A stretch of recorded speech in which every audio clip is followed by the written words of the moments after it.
Política. El diccionario de Ciencias Sociales denomina político lo que puede servir para adjetivar un elemento relacionado con ella. Poder político, accionar político.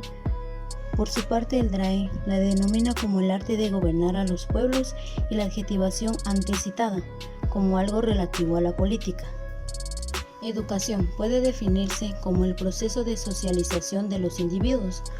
Al educarse, una persona asimila y aprende conocimientos. La educación también implica una concienciación cultural y conductual, donde las nuevas generaciones adquieren los modos de ser de generaciones anteriores.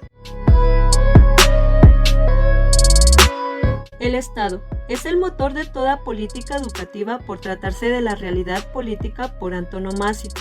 Modelos de escuela, leyes de educación, grados de intervencionismo estatal, proyectos educacionales, planes de estudio, formación de maestros, escuela pública, escuela privada, inversiones en la docencia, cuerpo de docentes, entre otros. Son extremos sobre los cuales el Estado y sus apartados se pronuncian de un modo o de otro. Nos encontramos en consecuencia ante una noción, la del Estado, que resulta ser realmente de bulto para nuestro propósito. El hecho de que el Estado se preocupe y ocupe de la educación de la sociedad es un asunto que dispara, no en función de las necesidades educativas de los súbditos, sino en vista a las exigencias del propio poder estatal. Como resulta más cómodo imperar sobre ignorantes que encima de conocedores, no promueve la educación. No lo hará hasta que las exigencias históricas se lo exijan, para continuar con su destino de imperio. Cuando esto sucede, entonces controla directa o indirectamente los procesos del saber. Si nos aproximamos a la relación más específica entre Estado y escuela, se constata cómo desde el primer momento el poder político controla celosamente el movimiento escolar. La escuela no aparece hasta que se cuenta con la escritura. Esta encierra un poder y el Estado se lo hará suyo como lo hizo con el ejército. Entre los indicadores de la forma en que la educación construye sujetos, mundos y relaciones están las políticas de acceso y promoción. Inversión, gasto público, políticas de acceso, inclusión, mecanismos de promoción, procesos de privatización y nacionalización.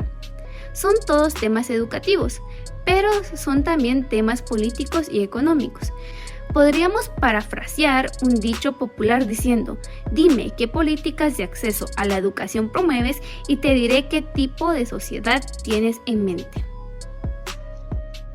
La educación es un juego de palabras y el gran desafío es hacer nacer un lenguaje que conduzca a cambios paradigmáticos significativos.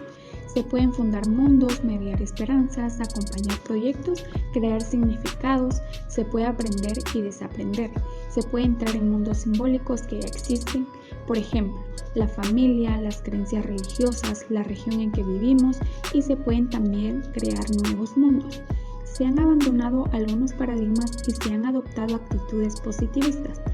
El positivismo jurídico afirma que las normas legales no tienen otra fundamentación que los tres poderes del Estado.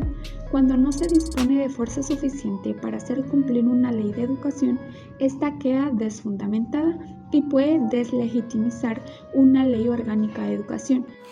En este contexto en que la educación aparece como un sistema frecuentemente excluyente y perverso, muchos ven la educación en línea como una buena posibilidad de ampliar el acceso y la cobertura, pero tal ampliación del acceso se relaciona sobre todo con algunos sectores de la población que no necesariamente coinciden con los que tienen mayores carencias económicas. En efecto, el acceso se amplía para las personas que viven o trabajan lejos de los centros de estudio, las personas con movilidad limitada, aquellas a quienes las responsabilidades laborales y familiares no les permiten frecuentar la universidad. El acceso a la educación, por lo tanto, no está garantizado por la virtualización, aunque ella puede ampliar la cobertura para aquellas personas con dificultades para hacerse presentes físicamente en el aula. En los países centroamericanos está creciendo la conectividad, pero no está creciendo el acceso a la educación universitaria, pues En países como El Salvador y Costa Rica, menos del 45% de los niños que comienzan la educación primaria terminan el bachillerato. El uso de la red con fines educativos está creciendo en Centroamérica junto a la deserción y la exclusión. La educación virtual entonces puede ampliar la cobertura, pero no tiene pocas posibilidades de contribuir a reducir la brecha social. Es un hecho que la educación en línea sigue siendo inaccesible para las personas más pobres. El maestro o maestra debe ser el ente que lleve las y los aprendices a pensar la sociedad en la cual están desarrollando su proceso de aprendizaje. Asimismo, debe construir el aprendizaje desde los conocimientos previos que estudiantes llevan a clase, ya que ellos son un reflejo visible y fiable de las realidades sociales.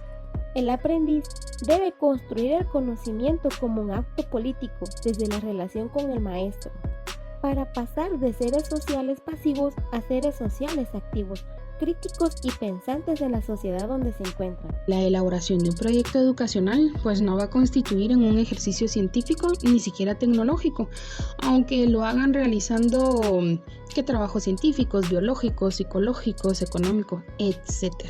Un proyecto de educación sí o sí va a ser un texto político, salvo cuando lo elabora en su totalidad algún centro escolar, cosa que no va a ser frecuente, pues ya es de costumbre que le dejan tan solo elementos complementarios para que lo realicen, y en general a esto pues le llaman poca monta. Y un texto político pues no se va a elaborar ni con discursos científicos ni con sofisticados. Está confeccionado en su esqueleto con discursos probables. Esto entonces nos da a entender que con el cambio de partido político en el gobierno va a acarrear, claro que sí, un cambio de proyecto educativo anterior por otro nuevo. Con cada cambio de gobierno esto se realizará. Según Paulo Freire, el analfabetismo político lo puede tener cualquier persona independientemente que sepa leer y escribir. Se centra en cómo esas personas piensan que la relación entre el mundo y la política es ingenua. No son capaces de analizar críticamente esas relaciones de poder, de coacción y de sometimiento. Independiente de cuál sea el ámbito profesional que cada uno posea, somos agentes políticos y agentes educadores. En todo momento debemos ser conscientes de cuál es nuestro papel y lugar en el mundo y hacer política, porque todo es política.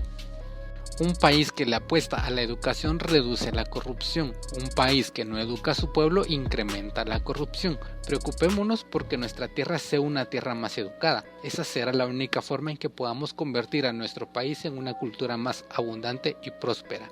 Y lo más importante, menos corrupta. Buscamos las respuestas y soluciones para el problema educativo a nivel mundial fuera de nuestras fronteras.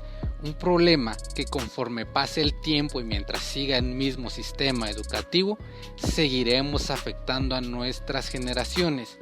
Qué tristeza que teniendo la solución por encima de la mesa no hagamos nada al respecto. El sistema educativo somos todos y mientras no nos hagamos responsables y exijamos el cambio en nuestros gobiernos, el asesino silencioso seguirá cometiendo crímenes educativos.